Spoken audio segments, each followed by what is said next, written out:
Le fromage fait partie de ces petits plaisirs qui subliment nos repas. Sur une tartine grillée, dans une salade composée ou râpée sur des pâtes, il fait saliver les papilles. Pourtant, on nous rappelle souvent qu'il faut en consommer avec modération. Riche en sel, en lipides et en graisses saturées, la plupart des fromages sont pointés du doigt à cause de leur composition.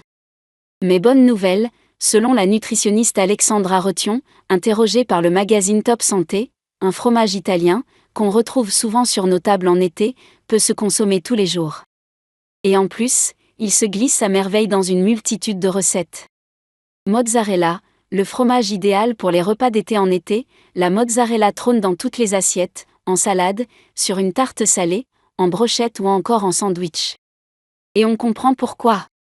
Elle est toute douce, fondante et rafraîchissante. Au-delà de ses atouts gustatifs, c'est aussi une alliée santé.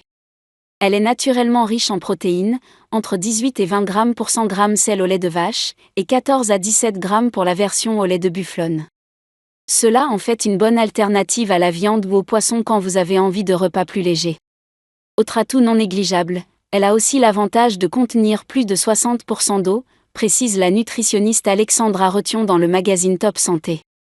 Très hydratante, elle se marie à merveille avec d'autres aliments frais comme le concombre, la pastèque, le melon, la courgette ou la tomate pour des assiettes estivales légères et gourmandes.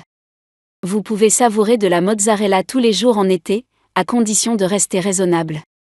Selon la nutritionniste Alexandra Rethion, c'est possible pour les personnes n'ayant pas de problème de santé particulier. Riche en lipides 17 à 22 grammes pour 100 grammes et en sel, ce fromage est déconseillé en cas d'hypertension, de rétention d'eau ou de traitement à base de corticoïdes.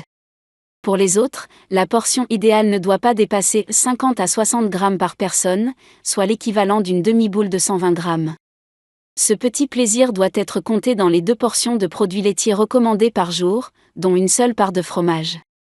Mieux vaut donc éviter de cumuler une entrée tomate mozza avec un morceau de comté avant le dessert.